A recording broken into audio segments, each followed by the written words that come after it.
Bueno, muchas gracias por la introducción.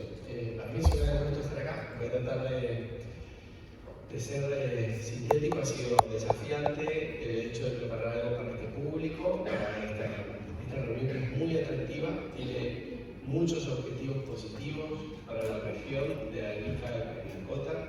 Personalmente es la primera vez que estoy en este lugar y es muy grato acercarme, conocer a la comunidad, tener un acercamiento con la problemática de la región y espero que este espacio, donde yo voy a compartir experiencias, estudios que hemos estado realizando, sirva de alguna manera de centrar algo de intriga en cuestiones que contribuyan a la solución de problemas. Porque en definitiva, si el análisis económico no contribuye al bienestar de la sociedad, no estaríamos contribuyendo mucho, literalmente.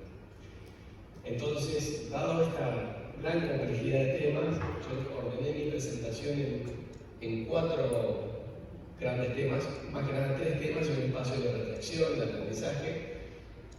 Voy a empezar dando una breve introducción de cómo es el sistema hídrico en la provincia de Mendoza, de donde yo vengo, y luego les comento algunas cuestiones, proyectos de investigación que han apuntado a tener bajada real en lo que es no solo ciencias abstractas, sino más bien empírico para la toma de decisiones. Esta foto en realidad es Chipoleti, correspondía acá esta la gráfica, habla más o menos que... ¿Me escuchan bien? Sí, sí. La agricultura bajo riego es una cuestión tradicional de la provincia de Mendoza. La provincia tiene la herencia de los canales de riego, cuestiones que venían desde los indios huarpes, incas, que la colonización española respetó y mantuvo, lo que es muy positivo. Entonces, a través de este mantenimiento de los sistemas e inversión en los mismos, se fueron generando demandas por los recursos. Ya ustedes muy bien lo saben, el recurso hídrico es quien organiza a las regiones áridas y semiáridas, porque todo está cerca del recurso hídrico. De esta manera, la foto anterior era de Chipoleti, se desarrolla la primera ley de aguas, o la ley de aguas de la provincia, que desde el año 1884, que fue no solo la primera en el país, sino que fue la ley de aguas más nueva, la primera ley de aguas en todo el continente americano. Esta ley de aguas, que tuvo sus bases en la ley española, con adecuaciones que fueron haciendo estas personas, Chipoleti y Bermejo, expandió la superficie sobre el río y la creación del concepto de oasis. Tenemos 5 grandes ríos en la provincia, estos dan vida a un montón de superficie agrícola. Para que se den una idea, Mendoza es la provincia con más superficie regada del país, un 25% de toda la superficie regada, de la red de riego es de la provincia de Mendoza, que tiene más de 12.000 canales. Chile es un poco más largo que Argentina, pero imagínense, si ustedes ven el mapa de Argentina, la red de riego de Mendoza, si las ponemos una al lado de la otra, nos alcanza para ir desde Ushuaia hasta La Quiaca. Toda la ruta 40 de Argentina la podemos ir y volver si juntamos todos los canales de riego y cauces. Entonces, como les comentaba, la ley de aguas establece los lineamientos de crecimiento. A partir de ahí se establece una superintendencia de la Dirección General de Irrigación, que es quien gobierna el recurso hídrico. El recurso hídrico, si bien es de la comunidad, es como que está empoderado en relación a ser el dueño del mismo. Entonces, a veces existe esta dicotomía de la comprensión de la legislación, que el productor cree que el agua es suya. Lamentablemente el agua la tiene en concesión, la recibe en concesión, pero pertenece al Estado y después vuelve a su circuito. Todo este crecimiento que hubo desde 1884 hasta el presente fue que la concepción del agua era desde el manejo y la gestión de la oferta hídrica. También yo suelo decir que Mendoza vivía en un metaverso, porque hasta no hace pocos años la escasez hídrica era un concepto que estaba en el terreno, pero estaba mal percibido. Como escasez hídrica, personalmente yo creo que es un problema de manejo del recurso hídrico, no necesariamente escasez. Pero también sufrimos una mega sequía, como lo fue el caso de Chile, Y si no fuera por este año, seguiríamos 15 años de sequía con el volumen de caudal de los ríos es de un 30, 40 o hasta un 50% del promedio histórico.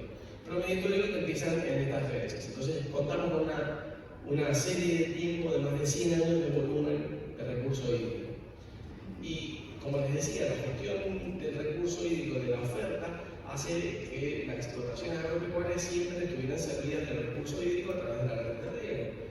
De esta manera, las fuentes de agua se distribuyen en ríos, acuíferos, arroyos, hoy efluentes y hasta uso mixto. Y distinguimos entre uso consultivo y uso no consultivo. Desde la perspectiva económica, a mí me gusta tomar el recurso hídrico como un factor de producción. Es lo más difícil para un economista cuantificar el recurso hídrico y sobre todo pedir que otros lo cuantifiquen. Pero es bien transable y no transable. ¿Por qué? Porque existen distintos escenarios.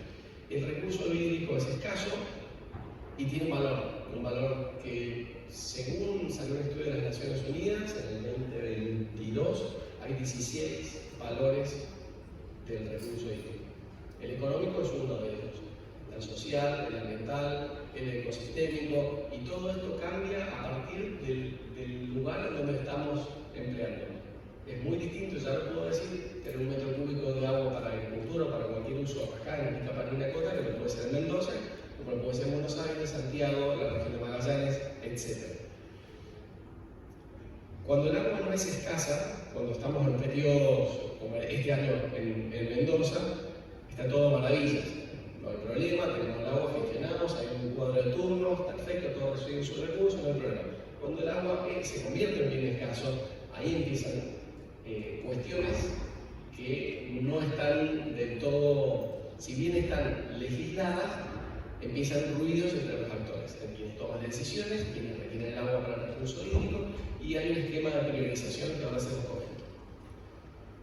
Ahora, la corriente que está tomando fuerza y que casi que es lo que ha llegado para quedarse, es considerar el agua un valor, un activo ecosocial, es decir, que el recurso hídrico nos sirve a todos nos importa, y nos importa mucho qué se hace y qué no se hace con eso. Entonces, los servicios ecosistémicos, la reutilización, el riego, el mantenimiento del caudal ecológico, etc., son todas variables que forman parte de la discusión. Y como les comentaba recién, existen conflictos de acuerdo al recurso, o sea que hay disponibilidad o no hay disponibilidad, y estos son cuantitativos y cualitativos. En el caso de que haya escasez, principalmente la pregunta es: ¿hay agua para que se realicen todas las actividades económicas? Es decir, el día de hoy, en primer lugar, el agua por legislación, y además por un tema altruista, se prioriza el consumo humano ante todo. Ahora, otra discusión si los mendocinos con Argentina realmente hacemos uso consciente y eficiente dentro de nuestras casas. Pero si vamos a la cuenta total, lo que representa esto es del 8%. En Mendoza, el agua en la agricultura es mucho más mayor al promedio mundial. En el mundo, cada 100 litros de agua, 69 van a la agricultura. En Mendoza, entre el 75 y el 82, dependiendo del año. ¿Alguien sabe este valor en Arica-Parinacota? ¿Cuánta agua reciben y cuánto va a la agricultura? Yo tampoco lo sé, me encantaría saberlo, pero puedo asegurar que estamos muy cercanos a estos valores.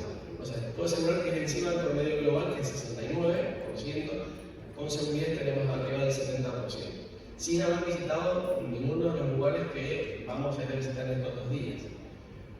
Bueno, como les comentaba, existen prioridades por la ley de agua. Primero están los derechos definitivos, primero el consumo humano, eso lo sacamos de la ecuación, después derechos definitivos para el riego, permisos precarios, etc.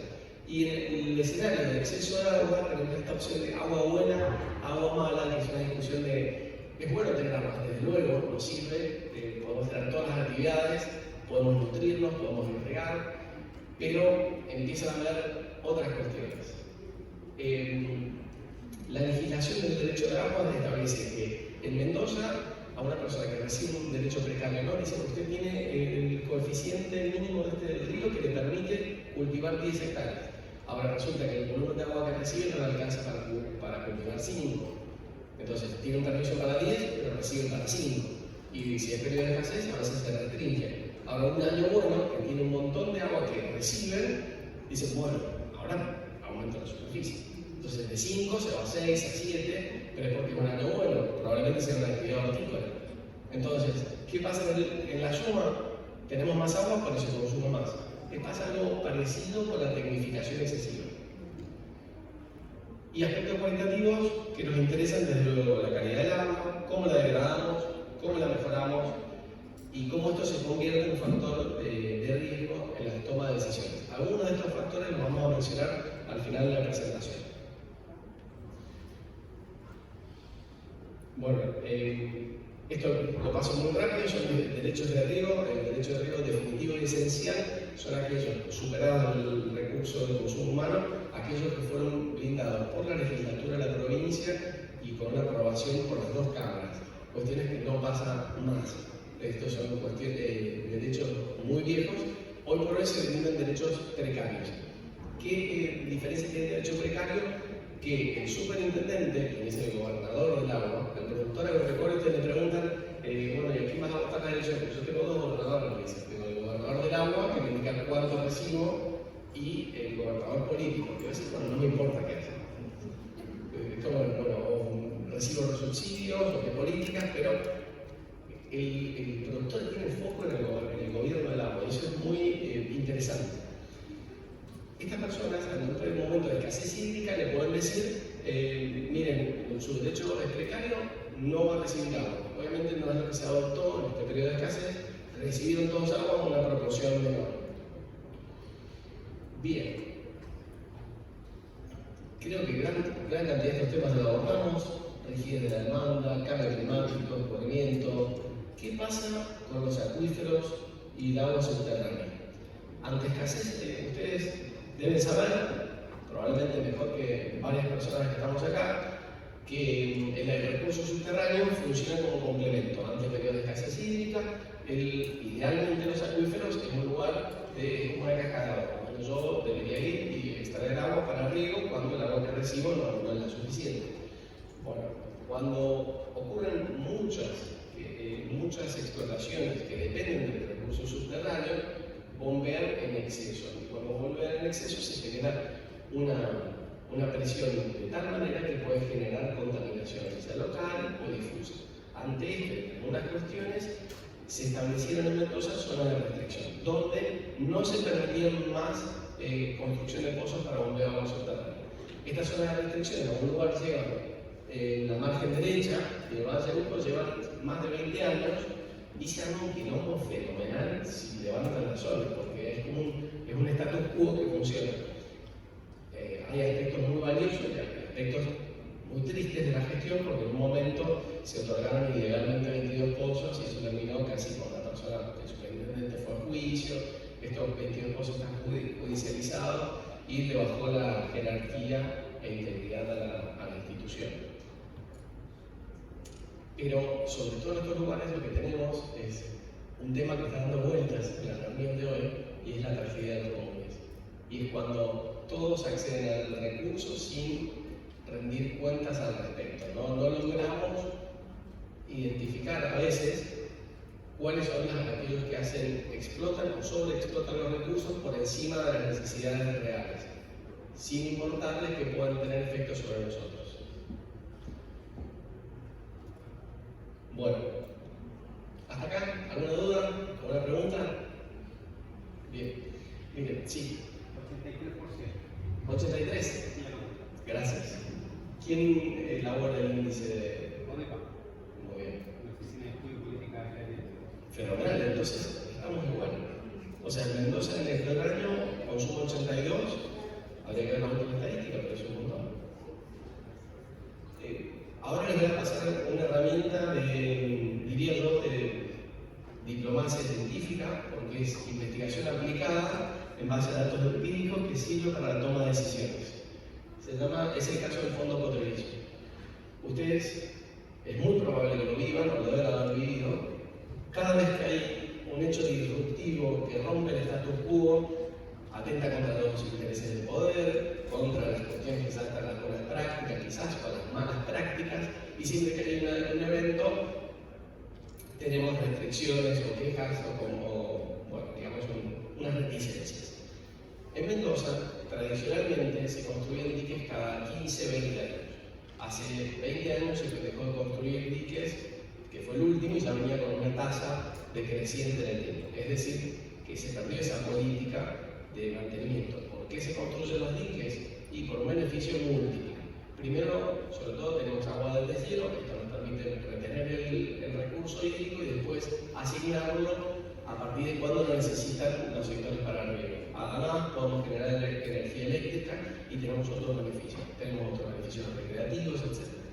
Cuando el último dique, aquellos que han tenido la suerte de ir a Mendoza, han pasado por el dique Potrerillos, el valle de Potrerillos, lo construyeron, al momento de construirlo generó una reticencia fenomenal. Nadie quería el dique, que cuál era el beneficio, que dijeron, bueno, vamos a aprovechar esta oportunidad para dar nuevos derechos de riego, que vamos a establecer un lineamiento en el cual un cálculo que vamos a decir, este es el valor del recurso hídrico para los nuevos derechos.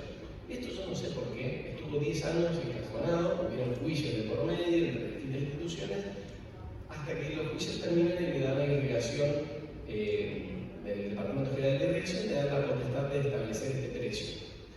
Y esto va por encima o va al costado de toda la legislación que yo resumí brevemente. Es una manera de brindar beneficios o brindar derechos de riego siguiendo lineamientos. Pero ¿qué pasaba? Esto estaba hecho, lo hacía el cálculo, una persona que se retiró, que no me quedaba claro cómo era la forma que hacía. Entonces, ¿qué hicimos? Nos metimos, ofrecimos colaboración y establecimos una metodología que, bueno, hoy está en funcionamiento. A grandes rasgos, esto lo que dice es que el sistema de eficiencia total en los sistemas de riego es desde el agua de hielo nival, como la captación se organiza para la distribución, esa es la eficiencia de distribución. Cómo el agua va por los canales de riego hasta la toma de las fincas, son los canales, es la eficiencia de conducción, y después puertas adentro es la eficiencia de aplicación, son los productores. La ley no nos permite tener injerencia, no les permite tener injerencia sobre cómo riega el productor. Es deseable que tengan sistemas tecnificados o que tengan un esquema de rotación, etc. Entonces, ¿qué ocurre? Irrigación toma esto como eficiencia externa al productor, todo lo que depende del departamento, de las instituciones, y eficiencia interna, todo lo que depende de ellos. Disculpen el orden de los números. Esto siguiente se lee así. La eficiencia global del sistema en el río Mendoza es del 42%.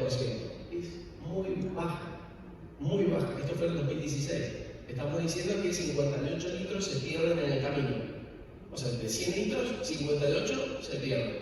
Y esto que está es 82% del porcentaje de eficiencia externa. Esto es del año 2016. Y este informe, este número, es el 80% del año 2022. Es decir, que irrigación mismo, el balance hídrico que ellos generan, están reconociendo que la infraestructura o la eficacia de distribución disminuyó de un 82 a un 80%. Es como señales verdes, no, está pasando. Están diciendo, no estamos cumpliendo los objetivos que necesita la provincia para que los productores rieguen. ¿Y cómo riegan? Y se riegan bastante mal. Los productores desperdician la mitad del agua en los canales internos de riego, sistemas de riego tecnificado, etc. Entonces, ni la institución ni los productores. Hay productores que sí están al orden del día, tienen la última tecnología, optimizan el suelo, usan los sistemas holísticos que consideran el suelo, la toma de decisiones, etc. Pero en términos generales, la aguja viene marcada por esto. Y acá lo que tenemos son las grandes cuencas del río Tunuyán Superior. Este valor está viejo porque los nuevos permisos de riego en la cuenca del Tunuyán Superior se otorgaron con cierta incidencia en la tecnificación. Entonces el valor mejoró y no tengo el último informe, el último balance, pero sigue siendo bajo. O sea, en términos generales, sigue siendo bajo. ¿Qué es lo que hicimos? Perdón por la... Fui y volví. Ahí está.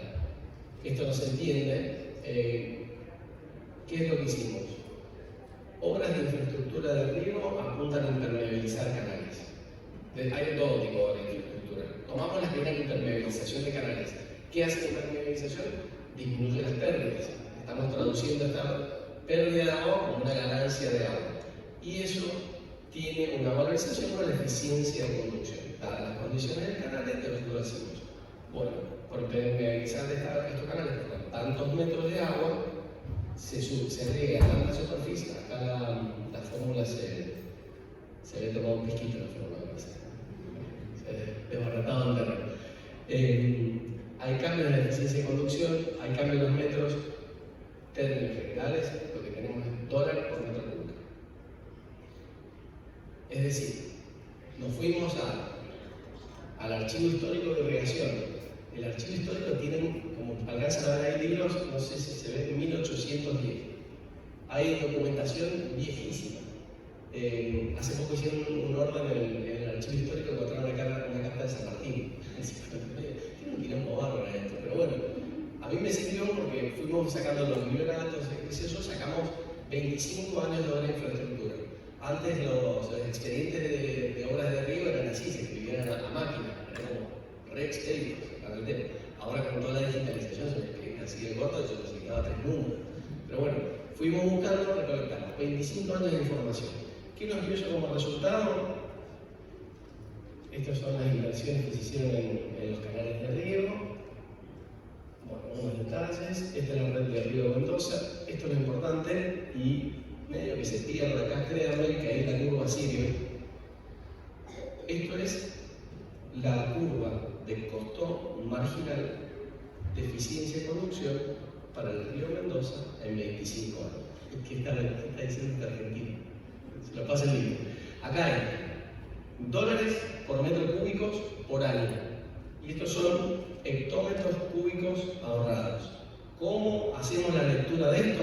Es por haber hecho una obra de inversión, por ejemplo esta de Gustavo Andrés en el año 2015, tenía un costo por metro cúbico muy bajo y fue una obra grande, entonces el haber hecho esa obra nos permitió ahorrar una gran cantidad de hectómetros cúbicos por año. Después, si hiciéramos zoom, acá hay muchísimas obras chiquititas que todas tenían un valor más o menos aproximado, entonces acá hay pequeños saltos y todas esas son obras que mejoraron la infraestructura hídrica. En términos generales, esto es muy bonito en términos de investigación, pero lo que hemos hecho es aplicar teoría económica básica, microeconómica a nivel agregado para la toma de decisiones. Entonces, ¿qué precio pones?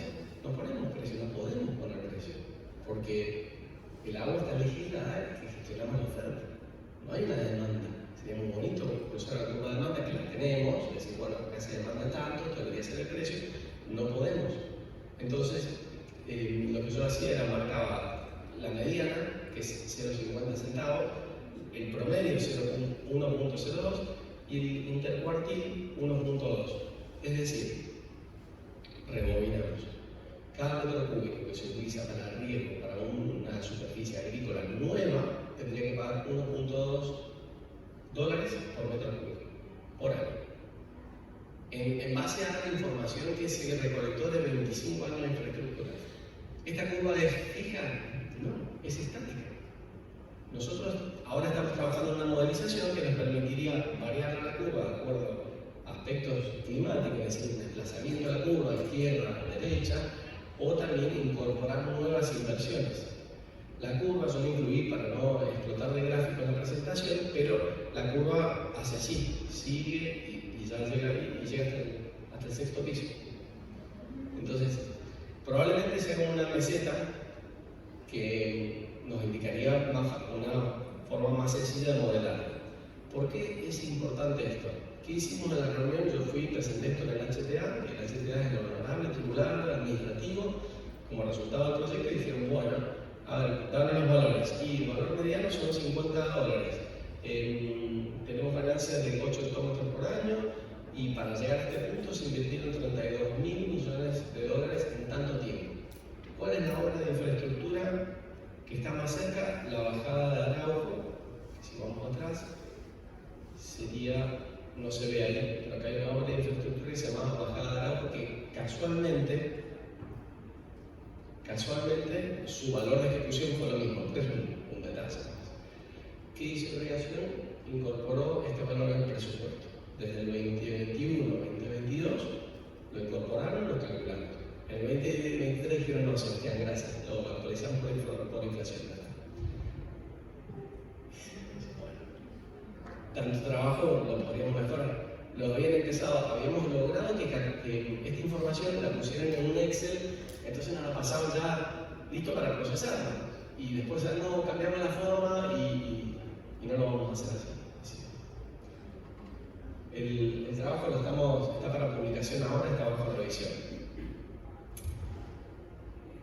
Principalmente, disculpen que estén en inglés, esto principalmente incentiva la participación público-privada. Porque si hay un emprendimiento que alguien dice, yo quiero producir arándanos para exportar afuera, o quiero producir esto y necesito tantos metros cúbicos, bueno, excelente. Dado nuestros cálculos, esto es lo que nos cuesta, o esto te costaría tener el agua que vos necesitas todos los años. Y eso, lateralmente, es legal, pero no es el esquema tradicional que es tan rígido y no cambia. ¿Hasta acá alguna pregunta? Vamos a seguir avanzando. ¿No? Sí.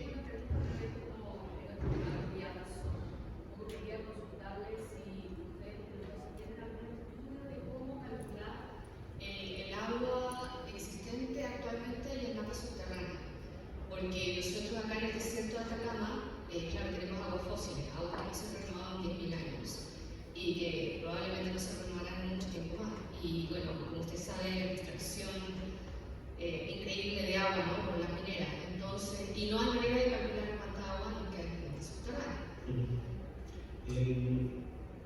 Bueno, yo no soy hidrogeólogo, pero estuve trabajando en aguas subterráneas un poco y creo que existen maneras y son tan caras que nadie lo ejecuta. Tiene que hacer pruebas de bombeo en distintos lugares y con el costo de la electricidad y hacer mediciones, como que bueno, no lo podemos hacer, tomamos tantas variables. ¿Qué hacen en Mendoza? Hay campañas de medición donde salen todos los inviernos, cuando ya el nivel piezométrico del recurso subterráneo está más o menos estable, van y miden la profundidad del acuífero, del agua, en inglés es water table, sería una mesa, la mesa del agua, y bueno, la información aislada mucho no te dice, pero cuando vos empezás a juntarlos, ya tenemos 30 años de medición del nivel piezométrico, te puede indicar algo, pero esto es nivel piezométrico, no es el volumen. Después juntaron cartas los geógrafos, juntaron distintas cartas y hicieron estimaciones, pero a nivel de puente. Hay zonas muy complicadas, vamos a ver un caso en particular, que es una subcuenca que no pudieron llegar. No podría, me encantaría dar una respuesta, pero más allá de eso, debe haber otras cosas que hacen, pero ocurre mucho lo que estuvimos hablando también hoy, existen barreras en la difusión de lo que hacen. Entonces ellos hacen sus mediciones y son muy vagos para después ponerlo en un reporte y difundir cuestiones de comunicación. Bueno, ¿cómo estamos? ¿Bien? ¿Muy aburrido? Sí. ¿Cuál de todas las eficiencias se contribuye al incremento de la napa subterránea? El incremento de la napa. Sí, porque en algún minuto este recorrido del agua desde la cumbre hasta el destino final, Sí. esa agua percolarse en la napa subterránea. Entonces, ¿en cuál de todas estas eficiencias que tú has mencionado, esa napa subterránea se ve beneficiada por La percolación? Sin lugar a dudas, la eficiencia de distribución y conducción. Lo que pasa es que tienen bien medido cuáles son los lugares, digamos, las regiones donde se nutre la napa subterránea en la corriente subterránea. Entonces, hay lugares de zonas de recarga y hay zonas digamos, donde no, el suelo, la característica del suelo no permite la recarga. En esos lugares es donde se priorizan las obras de conducción, las obras de nivelización de canales. Idealmente, las decisiones se tomarían respetando y sin afectar la degradación. Pero no puedo asegurar que en realidad sea ese un factor que esté siempre en la decisión. Sí puedo asegurar que si se dan cuenta, durante deciden una inversión, se dan cuenta que no afecta a la masa subterránea, no van a comunicar. Ahora, probablemente si se dan cuenta, o se callan, o lamentablemente. Pero como no soy ingeniero, yo pertenezco a otra entidad, no puedo decir estas cosas libremente. Creo, eso. Bien. Bueno, vamos al siguiente punto. Quería mostrarles como hasta ahora que tenemos un repaso de lo que ha sido la legislación en Mendoza y algunas herramientas para cuantificación del recurso hídrico. Un valor es un valor referencial, no es el valor, es un valor de referencia. Como bien les comenté, toda la infraestructura ha crecido y la regulación creció hacia la gestión de la oferta. ¿Y qué pasa en este contexto? De que hay cambio climático, heterogeneidad, tenemos dificultades. ¿Qué ocurre? No crece la oferta hídrica. No es que se maneje de forma factible ni se maneja lo mejor que se puede, pero el único agua que va a crecer, excepto que mejoremos un poco, son los efluentes tratados, son las plantas de tratamiento. Mendoza tiene 5 ríos y según nuestros cálculos, el volumen de agua que se genera de efluentes, podríamos decir que es un riachuelo, pero es un río chiquitito. Es fenomenal la oportunidad que tenemos como comunidades, sin importar nuestros orígenes, nuestras nacionalidades, nuestras culturas, es fenomenal la oportunidad para el recurso de aguas efluentes tratados para el río Agrícola. En América Latina, para que se den una idea, los últimos registros de población hablan que tenemos cerca de 644 millones y vamos a seguir creciendo, vamos a llegar cerca de 720, pero no solo vamos a hacer esa cantidad de personas, sino que va a haber una migración a ciudades. En términos generales, las tendencias es que del 80 al 84% de las personas vamos a vivir en ciudades. ¿Y cómo se trata? El agua, donde solamente 2/3 de la población está conectada y 77% en la región tiene tratamiento de agua. En Argentina, Bolivia, Colombia, Panamá, este porcentaje es menor al 20%.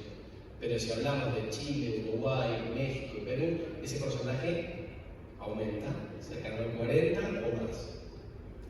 Siguen siendo muy bajos. Estamos diciendo que todo lo que se produce del agua después que cumplió un ciclo de vida y tiene otro ciclo de vida, se está desperdiciando. Y ya saben, si vamos para el desierto de esto, vamos para el futuro, necesitamos este recurso. Esta es la percepción de economía circular, donde tenemos distintos aspectos que nos están no condicionando, sino que son factores a tener en cuenta. Desde una visión, desde la forma en que la regulamos, cómo diseñamos los incentivos en forma acorde y de acuerdo a la ubicación donde ellos están. En general, lo que se solicita es un plan y una estrategia que nos permita establecer organizaciones complementarias para planear, considerando los beneficiarios, dando los incentivos no solo altruistas sino también económicos y una regulación y legislación que focalice en las condiciones de vida, como hablamos más temprano. Nosotros trabajamos en esto, estas son las interconexiones con el.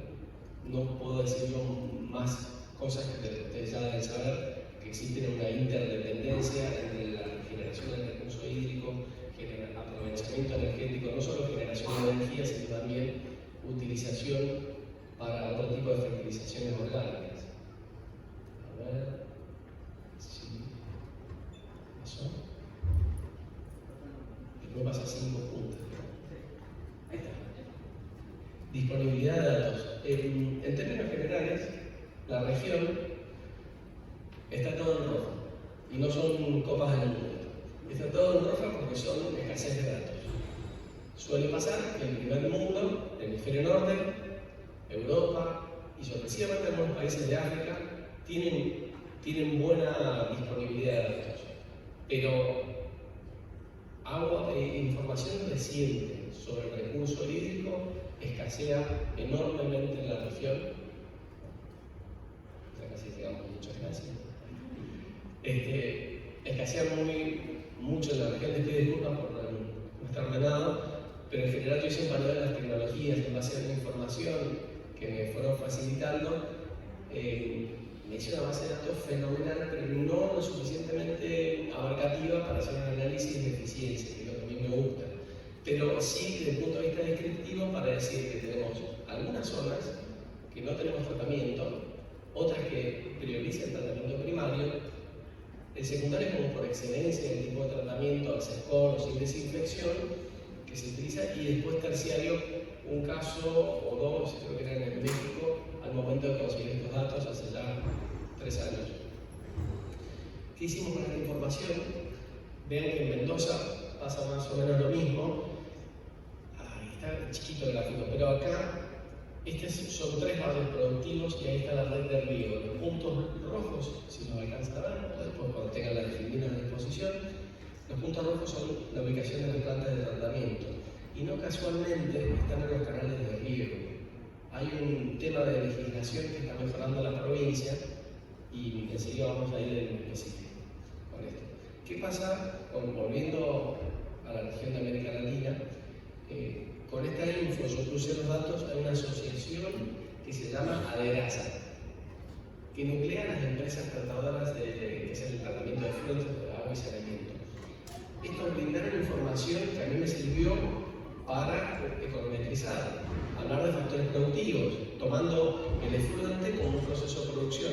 Reciclo efluente en el ciclo natal, utilizo capital, capital de infraestructura, mano de obra, insumos, todo lo que sea necesario, y después tengo un efluente tratado de calidad, esperamos. Eso nos da lo valioso de esto es procesar los datos. El resultado es discutible, porque la realidad de todas las plantas de tratamiento es muy distinta a lo que puede ser cualquiera de las explotaciones agrícolas que vamos a visitar. Entonces, tenemos algunas que están al 100% de su capacidad. Esto quiere decir que todas las infraestructuras, recursos que ellos tienen, estarán utilizando todo de manera óptima. Principalmente en el país, solamente nos quedamos con 4 países en la muestra, principalmente Perú, una en Colombia y esta creo que es la última planta de Buenos Aires, de agua y saneamiento. Después tenemos, así como hay algunas que están muy bien, hay otras que están bastante mal, y pasa también en Argentina, acá tenemos Mendoza y Buenos Aires, en Colombia y Perú. Es decir, que Perú están todos los estratos, tiene rendimientos positivos y negativos. En términos generales, el promedio de eficiencia técnica era del 74%, y no solo medimos el desempeño, sino que vemos qué factores podrían mejorar. Y es un trabajo en proceso, el cual todavía no lo logramos identificar. Pero sí vamos a incluir a México, Brasil y Chile en la medida que consigamos info de calidad. Esto era lo otro que quería mostrar. Y bueno, en general la ineficiencia promedio es del 26.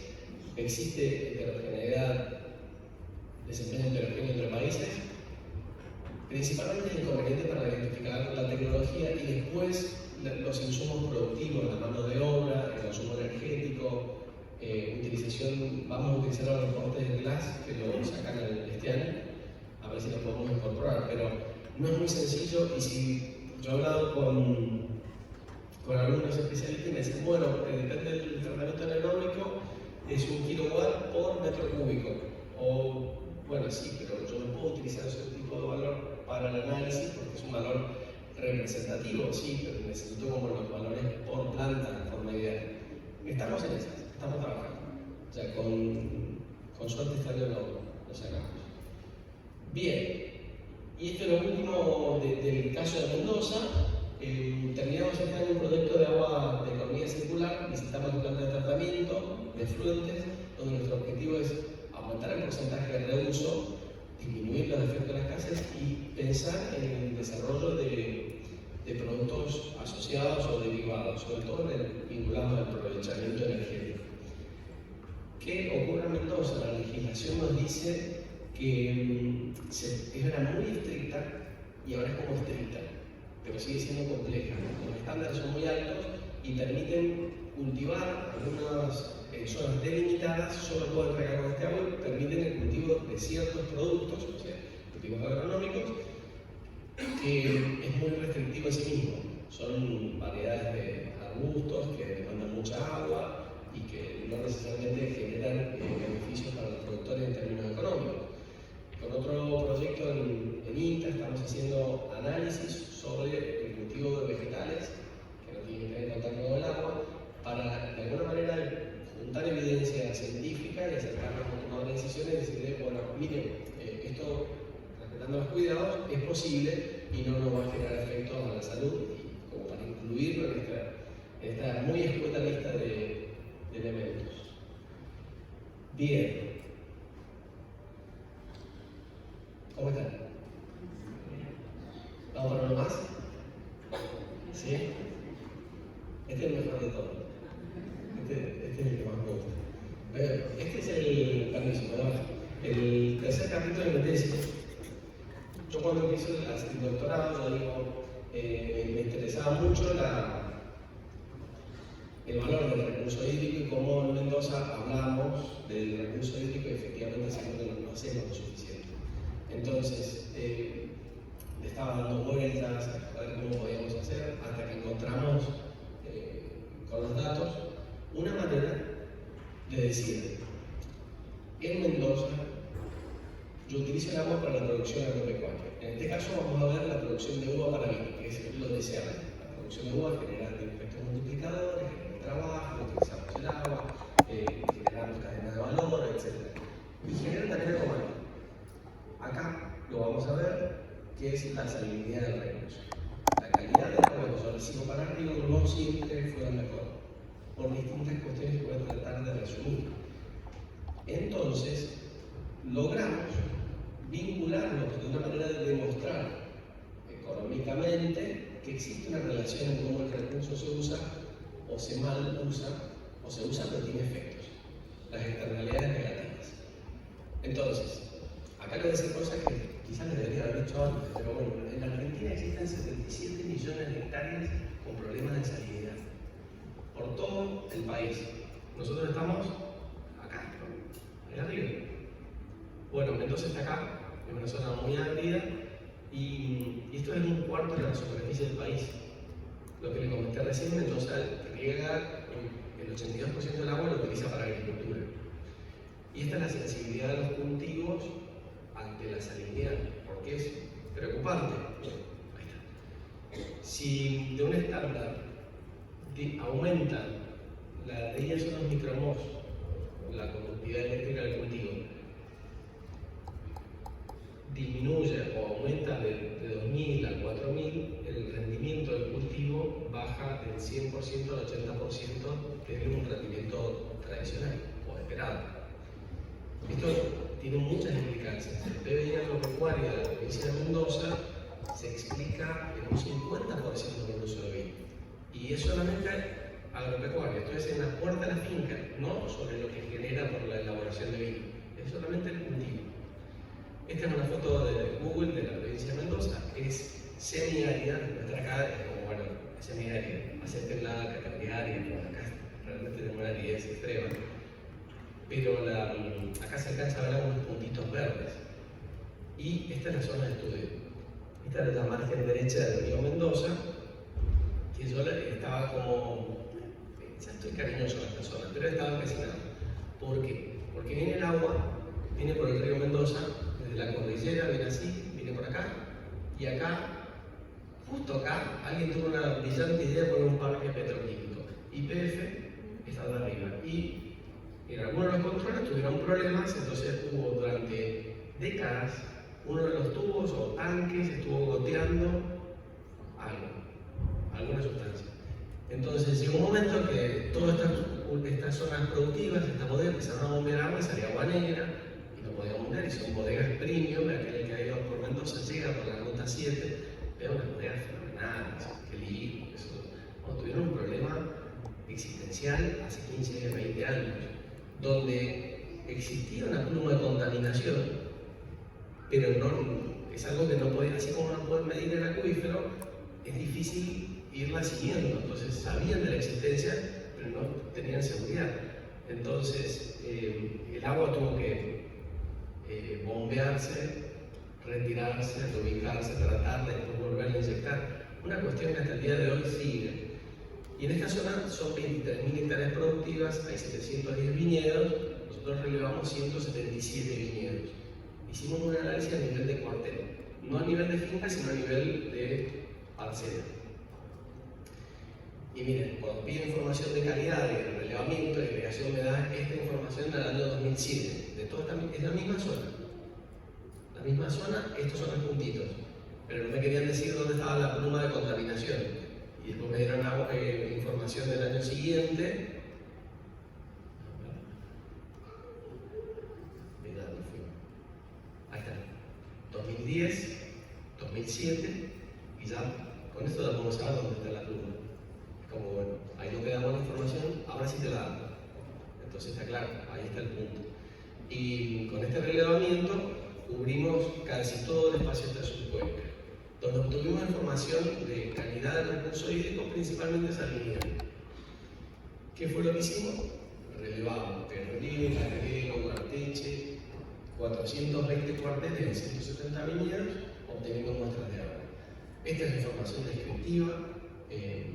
Quizás alguno que maneje una finca puede ser relevante. Yo les digo que lo importante acá es que nosotros modelamos el riesgo de salinidad. ¿Cuál es la sensibilidad o la posibilidad de que este viñedo reciba aspectos salinos? Y todo el agua con la que ellos regaban equivalía a colocar 6.7 kilos de sal en el viñedo. Es como si, bueno, yo te riego, pero te tiro sal. Como si fuera las rutas en Canadá que se congelan por el frío y tienen que tirar sal para que no se congele. Una adopción de tecnología muy baja, muy baja. Y sobre esto, bueno, información descriptiva.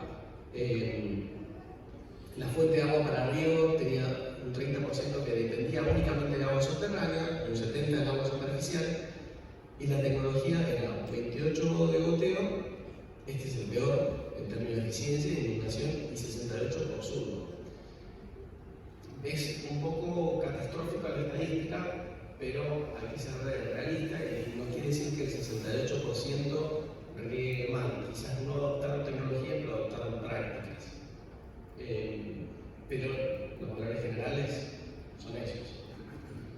Esto ya tiene 7 años. Y vimos que existía una relación entre salinidad y rendimiento. Yo acá marco 2 puntos. Este productor, que es de la misma zona de Alberelo, tiene un rendimiento de uva toneladas por hectárea muy alto, 40 toneladas por hectárea, o sea, 400 quintales. Y este productor de Alberelo tiene un riesgo de salinidad muy alto, más arriba de 2000 micromosos, regaba con mucha sal su agua y estaba en la misma zona. Entonces el desafío fue ver, de encontrar cómo existe esta externalidad. Yo produzco uva, pero a la vez genero riesgo de salinidad. Y no está la curva, pero voy a dar, disculpe, se lo voy a tratar de explicar. No, está acá, no, está acá. Sí. Sí. Gracias. Está viendo ese cuadro súper bueno que tienes ahí del consumo hídrico, decía 9.000 y tanto por hectárea, o sea, 1 metro por metro, o sea, 1 litro por metro cúbico, por metro cuadrado. Ese 9.339 hectáreas son 6.000 metros cuadrados. No, hectáreas son 10.000. Claro, 10.000 metros cuadrados, entonces el 9 se parece, entonces como decir 1 metro cúbico por metro cuadrado. Sí. Sería ese valor en lo que baño el consumo o la variable que tienes de agua. Entonces la pregunta que le hago, la planta necesita sales, porque los fertilizantes son sales. ¿Hicieron un análisis de qué es lo que está aportando el agua y por diferencia colocar el fertilizante? Y tampoco saben qué sales eran que estaban dominando, ¿no? No, esa era solamente electroconductividad. Estaba esa posibilidad, pero no terminábamos. Y era un montaje que decía, ¿qué hicimos? O sea, comprobamos, pero todo lo que mencionas está expuesto, porque acá atrás hay una curva. Entonces, este resultado se ve acá. La mierda, perdón. Esta curva es una curva que es parabólica inversa. ¿Qué quiere decir? Que las sales son buenas para la producción o la interpretación económica. Es como llega un momento en que la salinidad acompaña el proceso productivo hasta que llega un momento de agotamiento, es una meseta, y después ya empieza a bajar. Es decir, más sales ya no contribuyen, al contrario, restan productividad. Esa es la interpretación que nosotros hicimos sin ir más lejos sobre cuáles son las sales o la calidad. Y sí, por favor. Disculpa que te interrumpa, pero no puede ser un efecto de la ley del mínimo, la ley de rendimiento decreciente, porque hay algunas sales que se requieren más y llegan a un tope y después hay otras que están afectando el rendimiento del cultivo. Sí, no sé. Pues por eso yo creo que es súper interesante porque tu trabajo está espectacular.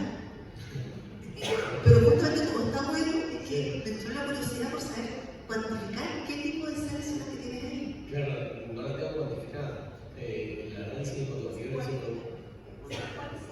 bueno, sí, no la tengo calificadas porque es una medición de salinidad sin entrar en el análisis de laboratorio. Me ha sido muy caro también llevar todas esas muestras de agua al laboratorio. Pero sí es interesante. Sí tengo valores actuales del recurso, pero no del nivel de filtro. Lo bueno de esto es que tomamos a veces el agua que bombeaban, entonces puede ser el agua que bombeaban, esa era la calidad del agua bombeo. Como menciono, acá comprobamos estadísticamente que existe una relación entre la producción, entre la productividad y los niveles de sales. La idea era explicar que un productor puede estar acá, esta sería la frontera de posibilidades de producción, y el productor puede, estando acá, por mantenerse ahí perfectamente, o puede acercarse a la frontera de distintas maneras. Una es mantener su nivel de producción, disminuyendo su riesgo de salinidad. Otra es aumentar su nivel de producción, manteniendo el riesgo actual de salinidad. O la que nosotros hicimos es un -1, trata de disminuir el riesgo de salinidad aumentando la producción. Eso es lo que se ve en este gráfico, que disculpen ustedes la informalidad, pero en términos generales lo que hacemos es una medición de eficiencia y ya vamos a ir a los resultados. El productor tenía un nivel de eficiencia, esto sí lo llamamos ambiental, porque nosotros tenemos una eficiencia no técnica económica, sino que incluimos factores productivos para la incidencia de lo ambiental. Y el productor tiene de esto, tiene sus efectos, y en términos generales lo que logramos decir es cuál es la sensibilidad de la producción desde la perspectiva económica ambiental ante cambios en los insumos y en las variables.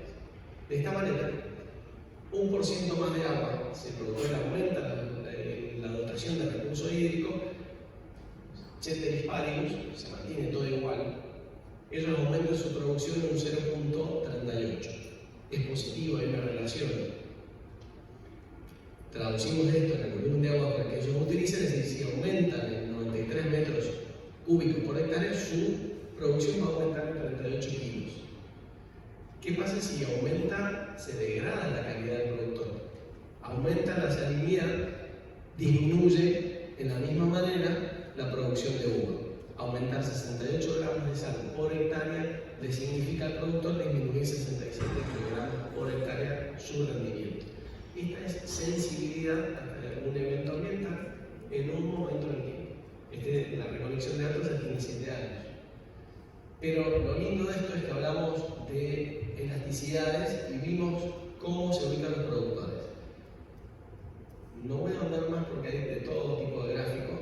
Sí les voy a decir cuáles son los factores que alteran esta salinidad. Y este es el famoso análisis de eficiencia que les hablaba. Acá hay 7 variables. Una es balance hídrico, subsidio de energía, el uso o asistencia con extensionistas, densidad de plantación y adopción de tecnologías. Todas estas son variables que nosotros recolectamos en el campo, y el balance hídrico es la más compleja porque teníamos en cuenta la característica del suelo, el sistema de producción, el tipo de producción, cómo regaba, cuánta agua se tenía en base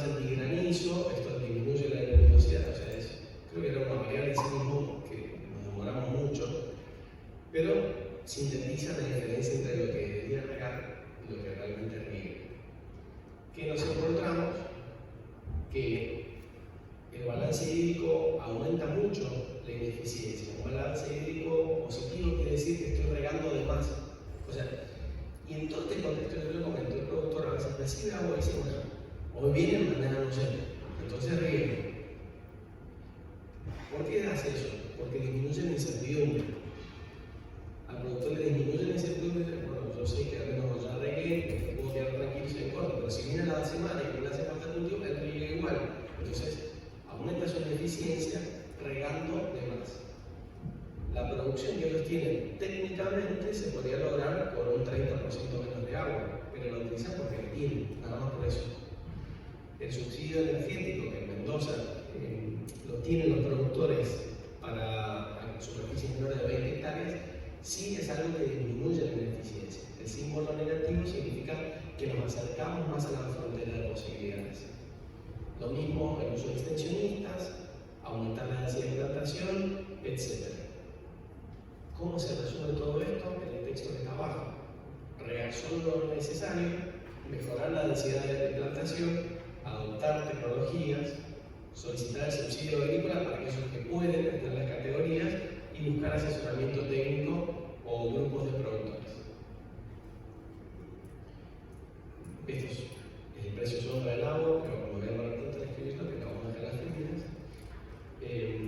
Y esta sería la curva de eficiencia. Las conclusiones, que esto sí es importante.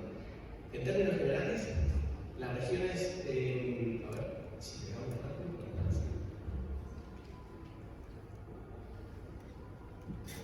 acá.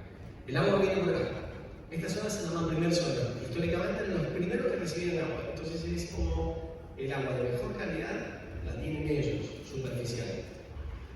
Estos dos cultivos, estos dos tienen red de riego superficial, Ugarteche una parte, pero todos estos muchachos, estos productores, producen en su casi con totalidad con aguas subterráneas. Entonces, la visita a campo nos demostraba que había un nivel tecnológico distinto o levemente muy complejizado porque tenía un costo energético muy alto. Pero cuando nos vamos a los resultados, ya por región,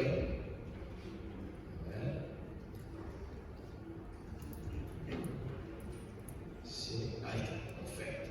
Vemos que las regiones de Perdriel y de Agrelo, que ellos percibían al principio, tienen un mayor valor por producción, pero en realidad su nivel es muy sensible al nivel de salinidad y la eficiencia técnica no es tan alta como que esperábamos. Aquellos productores que regaban con agua subterránea ya se adaptaron a esto. Existe toda una historia detrás que no alcanzamos a contar con esta investigación, pero nos está diciendo que estos productores que ya cuidan el recurso porque es muy escaso y lo tienen que pagar, les sale más caro bombear, etc., ellos pueden lidiar mejor con la salinidad y que nos invita a que nosotros digamos, señores productores que reciben el agua más fácil, escuchen lo que hacen estas prácticas, porque estas prácticas son muy útiles. O sea, ellos se están adaptando a esta escasez de una manera o un ritmo mucho mejor que ustedes lo están haciendo. Muy bien. Preguntas, consultas, comentarios. Esto, gracias. Esto salió el informe de CREA, yo trabajé como investigador y también lo tuvimos una publicación en el Agricultural Water Management. Bueno, vamos a estar todo el día acá y mañana también. Ya como modo de cierre, compitiendo con la hora del almuerzo. Sí, lo que quería, creo que sería muy útil. Hace poquito sacamos una publicación donde comparamos la cuenca hídrica del río Santiago en México con la cuenca hídrica de Mendoza desde el aspecto de legislación y ver cómo afrontaban la contaminación. Antes de visitar Tarija tuvimos reuniones con Jimena, Macarena, todas personas que participan muy activamente y comunicaron en forma sintética todas las complejidades de la región. Entonces a mí me quedó claro que hay problemas con la calidad del recurso, la disponibilidad.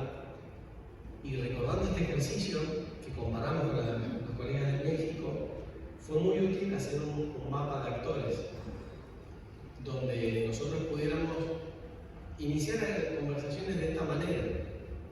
Decir, bueno, tenemos los usuarios, disculpen, no se alcanza a ver muy bien la foto, pero usuarios, tomadores de decisiones, expertos y fuentes de financiamiento. Y a medida que estén más al centro, es que su nivel de poder, de influencia, gana relevancia. Y yo tengo entendido que en estos 2 días, un ratito o mucho tiempo, van a haber representantes de todos estos grupos acá, en esta reunión. Entonces, me parece una posibilidad fenomenal para que se conversen y se discutan varias cosas que de alguna manera todos nosotros nos llevamos un aprendizaje o algún esquema de priorización, de colaboración, bienvenida, pero que podamos tener un valor agregado de estas reuniones, porque han demandado mucho de organización y de planificación que estamos teniendo gusto de participar gracias a la invitación de UNTEC. Entonces, no tiene que ser que lo hagamos ahora, porque nos queda un almuerzo, unas 2 salidas a campo, otro día de reunión, pero sí los invito a practicar el ejercicio del mapeo de actores, porque es muy sintético, pero ya es solo la discusión, porque por ahí todos los nombres están claros, pero a quienes ponemos más cercanos, a quienes ponemos más lejos, todo ese tipo de discusiones contribuyen a un esquema de organización, un esquema de entendimiento, que créanme que esto suma al momento de diseñar estrategias de colaboración. Así que, sin más y tan complicado, sí, por favor. ¿Te animás? ¿Te animás con a capela?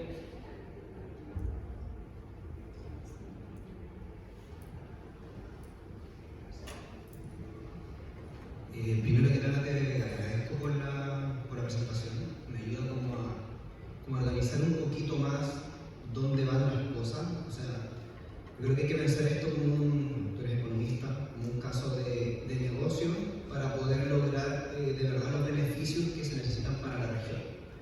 Aquí estaba viendo las estadísticas, o sea, los porcentajes que tú hablas de los usos de agua, y lo busqué recién, vi un estudio del 2017 en el que decía que el 65% del agua es para agricultura. O sea, aquí pensamos mucho que en el norte de Chile se usa para la minería, pero en nuestra región no es tan así, ¿ya? Tampoco aquí la idea es como para los agricultores ni nada, porque es una actividad comercial que es necesaria para la región. Ahora sí lo que me hace, lo que a mí me genera más dudas es cómo nos podemos organizar para poder volver a recircular el agua que se elimina por el emissario. El primer uso del agua era 65% en riego, después era un 20% en consumo humano y después el uso industrial es menor. Aquí de ese 20% del consumo humano es agua que pasa por el frente nuestro en un terreno árido hacia el mar. Ahí eso vendría a disponibilizar por lo menos un tercio del agua para riego. ¿Cómo juntamos a estos actores para que podamos ponerle número y para hacer un caso favorable, económico, político, socialmente, para poder lograr algo que lograron ustedes? Yo creo que no basta con el metro cúbico crudo que podamos recircular con una planta de tratamiento. Podemos llegar al tratamiento secundario para disponibilizarla para riego, pero ¿cómo lo logramos? Ahí siento que nos falta algo más en la ecuación para agregar valor a eso. No sé si es cuánto porque parte de los cálculos de esta metodología para ver cómo lograrlo. Gracias por la pregunta y comentarios. Es sumamente interesante. Yo creo que este tipo de reuniones apunta a eso, a traer a todos los actores a esta mesa, este mapa de actores, materializarlo y creer que compartimos los intereses y la necesidad. Yo pensaba lo mismo, cómo a veces todas las decisiones se toman en una mesa donde se discuten muchas cosas, pero sobre todo prima el valor, peso o dólar por actividad. ¿Cómo contribuyo a esta cuestión? Encontré esta la manera para yo contribuir en esto. Entonces, que los tomadores de decisiones sepan qué significa la inversión en estas cosas. En términos de aprovechamiento del recurso hídrico, yo creo que lo que sugiero es, estoy estoy seguro que los actores que toman decisiones la tienen muy clara dónde es la operación y posibilidades de expansión. Si el agua termina en el mar, tiene que haber alguna zona o un terreno o algún espacio donde se pueda hacer un tratamiento definitivo. Lo que pasa es que es largo hasta el mar, ¿no? Estamos. Sí, utilizaría zonas que quizás no sean aptas, pero no sean aptas para habitacionales, pero que sean aptas para agricultura que se pueda transformar, porque el recurso hídrico tratado, la nueva agua, es muy valiosa en términos de nutrientes, entonces casi que puedes derribar cualquier restricción que puedan tener de aprovechamiento.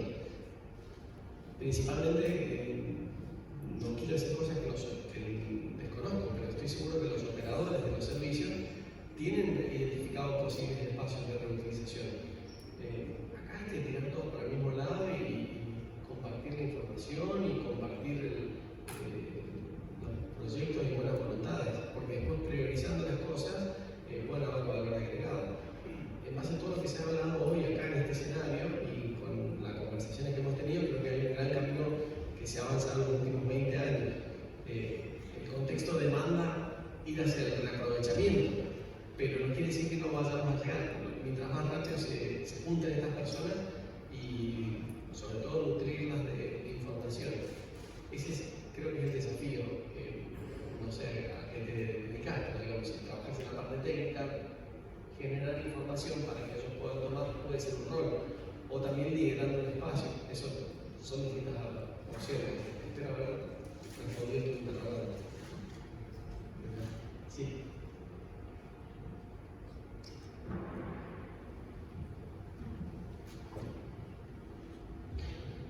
Hola, muy buenas tardes. Bueno, muchas gracias por la información, porque uno va corroborando la experiencia que tú tienes con muchas cosas que pasan en otras zonas como esta. El cálculo de eficiencia versus costo es un cálculo que nosotros realizamos bastante. Yo me dedico a la consultoría para postular proyectos. O sea, hay un cálculo ahí que uno tiene que desarrollar para medir superficie. Eso tú llegaste al costo, a un valor económico, pero es básicamente lo mismo. Lo que me causa más duda, y es una pregunta que siempre planteo en estos paneles, es que muchos de estos antecedentes técnicos, la autoridad la tienen y lo absorben en la medida que, por así decirlo, tienen la experiencia, pero además tienen un componente político, por decirlo de alguna manera. Ya puede que no me guste el dato, puede que sí me guste y yo lo tomo o no lo tomo. Pero lo que más me preocupa siempre con esta información es la capacidad que tiene el usuario de valorar el recurso. Nos desgastamos un montón en generar propuestas que sean acordes a una eficiencia máxima, ¿ya? Donde llegamos como Estado, como ciudadanos, qué sé yo, invertir en obras, pero no estoy hablando del valor intrínseco de la actividad agrícola, porque ellos la tienen súper incorporada, sino que cómo toman esta información, porque esta información es súper alejada de la actividad agrícola en sí. O sea, es algo que nos sirve a nosotros, a quienes estamos como analizando, pero para ellos es un dato más. O sea, que el agua cueste, quizás al país le cuesta, pero efectivamente a mí me cuesta lo que me cobra la organización o el Estado o lo que sea. Pero no es el costo que tú valorizas, es otro el costo. Por ejemplo, me pasa muchas veces que las organizaciones cobran una cuota, no sé, 20.000, 30.000 mensuales, o puede ser mucho menos. En alguna ocasión una comunidad cobraba 500 pesos por mes, ¿ya? Muy simbólico, pero uno le toma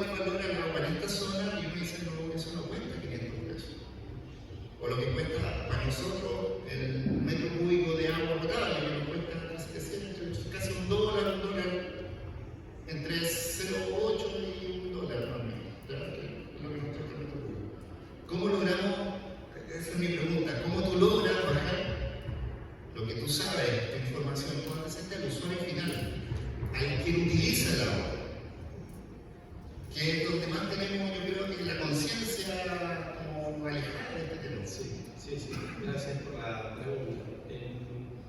Como buen economista, la respuesta siempre es depende, pero en general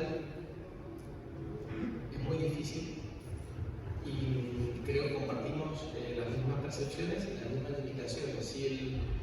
Si la persona que recibe el recurso probablemente paga el costo de administración y no el valor del recurso en sí, con el establecimiento de multas o los costos, digamos, el principal inconveniente es el Fondo Monetario y el costo real en el bolsillo. Cuando el dinero no alcanza, se priorizan algunas cuestiones, pero cuando realmente lastima o tiene incidencia en la restricción presupuestaria familiar, ahí recobra valor el recurso. En Mendoza se notaron una optimización de prácticas cuando fueron quitando el subsidio eléctrico en todos los aspectos. El consumo hogareño, el bombeo de agua, el subsidio para el bombeo de agua para el río, las prácticas mejoraron automáticamente. Algunos estaban preparados o no, otros seguían bombeando por el económico hasta que dejó de serlo. Lamentablemente, quizás es más pragmático que realista, pero si no hay un ajuste real, los sectores que se terminan beneficiando son aquellos que valoran el recurso y se dan cuenta que lo tienen en términos económicos. En términos de cómo llevar a las discusiones, bueno, hay discusiones que se dan en distintas mesas y para eso es importante la comunicación del trabajo organizado, la difusión y divulgación del conocimiento. Principalmente hay un timing que es más político y hay un timing que es más personal, pero el timing personal político viene en las relaciones interpersonales, el timing político lo da, es cíclico. En Mendoza hay momentos donde se vuelve a hablar del agua y se vuelve a hablar del precio de la uva y después no se habla de nada, se habla de turismo y es cíclico en un momento dado. Si tu información la tenés preparada para salir en ese momento y contactando con tiempo, ya sean periodistas o algunas personas relevantes, se visualiza el trabajo y se lo comunica de una forma efectiva. Al menos lo que puede pasar después es que te llamen y te digan, bueno, a ver, contanos un poquito más y después cajonean lo que te mandás. Se entiende, ¿no? Cajonean es como desestima. Eso a mí me ha pasado, pero al menos que se sepa que existe un valor, ya es un atributo o al menos una satisfacción de que alguien tiene una conciencia al respecto.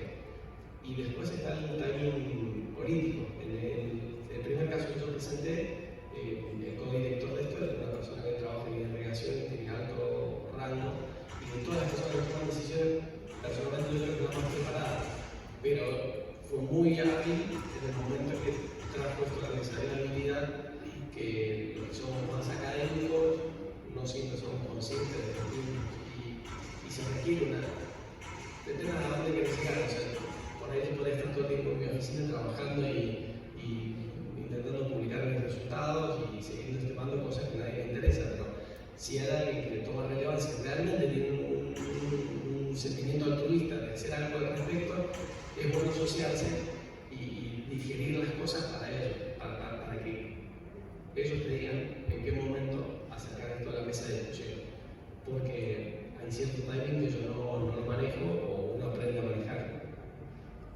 No sé si más o menos, no hay una ABC, no hay un libro de seguimiento ni de reglas, es mucho tacto político.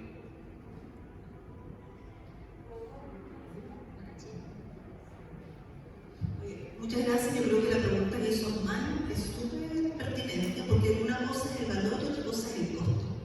Entonces, aquí nosotros cuando se creó la región en el año 2007, veníamos con una promesa de poner una planta desaladora.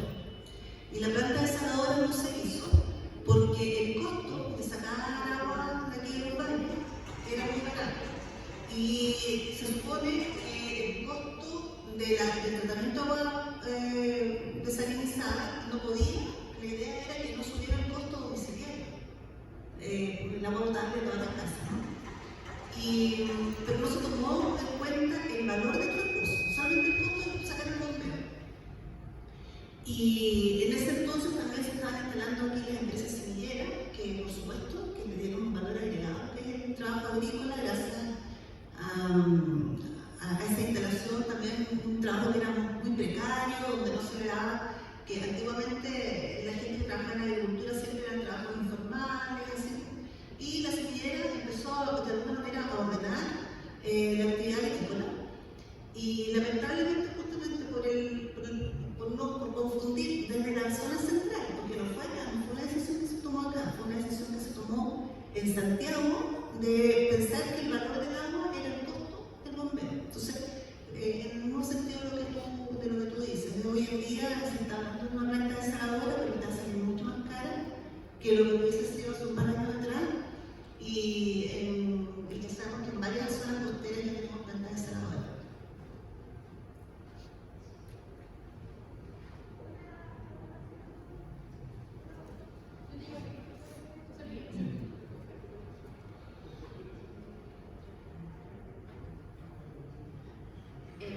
Solo acotar, ¿no?, con la intervención reciente, que si bien es cierto, hoy en día se está planteando desaladores en la costa de Chile, pero también sabemos, no sé cómo en Argentina, pero sabemos que no hay una normativa específica para aquello, y además tampoco para que se salga. Por lo menos creyendo que hasta hoy en día en la región hablan de que no se sabe tampoco esa agua para quién es, ¿no? Porque yo creo que también cuando hablamos de efectividad hídrica, hay que hablar también del agua para qué. Si bien es cierto que la estadística en Chile, como bien mencionaba acá el joven, y como las estadísticas a nivel mundial, el 70% más o menos se maneja para la agricultura, pero sabemos que la agricultura es agua que va y después por el proceso natural vuelve, ¿no?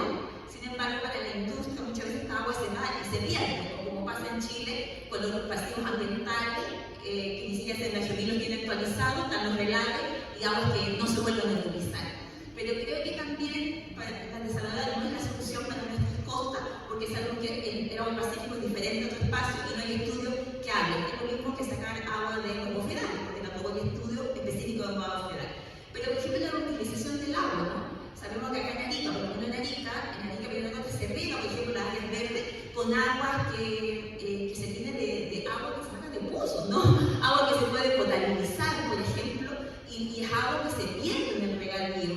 Entonces también yo conozco alguna experiencia en Argentina respecto a la defensa del agua contra la minería y también lo que ha pasado con precisamente con las transgénicas, ¿no?, como las semilleras, que finalmente lo que hacen es también degradar el suelo y por lo tanto contaminar. El caso emblemático de Argentina de ciudades contaminadas por los transgénicos, también cómo reutilizan el agua, porque hay experiencias con tecnología donde se utiliza hasta 5 o 6 veces el agua. Sin embargo, acá seguimos con estos modelos de usar agua vigente para regar el área verde con agua potable, que aquí se utiliza para el uso humano, porque en Chile, con la reforma del Código de Agua, la última, se priorizó, o sea, una discusión de 10 años para la reforma del Código de Agua, donde se priorizó el uso de agua para el consumo humano, ¿no?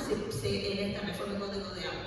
No obstante, en Chile, no sé si tú has visto, pero hay un desastre, cerca de 200.000 derechos de agua otorgados. Hay regiones con agua superficial agotada, como la región de Antofagasta, creo que Atacama, porque ya no están todas, porque más tú sabes que en Chile existe una ley, ¿no? Bueno, hay un caso único, ¿no?, que era escrito, por ejemplo, el libro Contracorriente, ¿no?, donde describe el caso único de la división de agua y tierras en Chile, que genera muchos conflictos también en la agricultura y en la agricultura andina, por ejemplo, ¿no?, que es el área que yo conozco. Entonces, también porque no es la única manera de reutilizar el agua, de salar. Hay otras formas también de reutilizar el agua, pero que también es tecnología que para esta distancia del desierto podrían ser mucho más interesantes. Aquí, acá el caso, bueno, tú eres académico, yo creo que el aporte de lo académico es llevar a cosas prácticas, ¿no? Pero para la comunidad, para la sociedad, no para algunos grupos agrícolas que nos puedan financiar alguna cosa. Entonces, no sé si tú nos podrías compartir alguna experiencia de la utilización del agua, o si hay algo que podrías también dentro de las consultorías que tú has hecho. Muchas gracias. Gracias por los comentarios y compartir las experiencias. Principalmente tiene que haber un orden legislativo, una regulación, y esa regulación nos establece el lineamiento y la priorización de las necesidades. Entonces está claro, y han habido voluntades de cambiar la ley y no ha habido caso. No sé si la ley es de 1984, pero creo que tiene como 400 anexos o resoluciones posteriores que no se ha cambiado. Me parece que la República de Chile está en un momento crítico porque se ha discutido y si, corrígame si me equivoco, hay 2 veces que han votado para cambiar la legislación y fue para atrás. Votaron no cambiar la ley. Eso es lo que yo entendí. Y es una pena porque todas estas cuestiones se podrían discutir. Hay muchísimo, los catedráticos, los colegas que trabajan en estos temas tienen un volumen de conocimiento, de aplicación, y creo que está muy bien estudiado.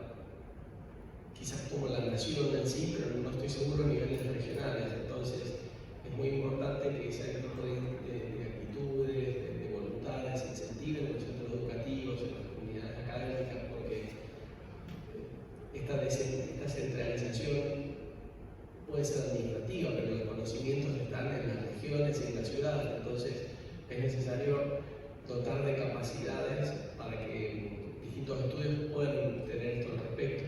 El caso, nosotros estamos viendo ahora el caso del Cuyo, el Cuyo tradicional en Mendoza, en Argentina es Mendoza y San Juan, que es la vecina provincia, que comparten una ley de riego parecida, pero distinta en otras cosas.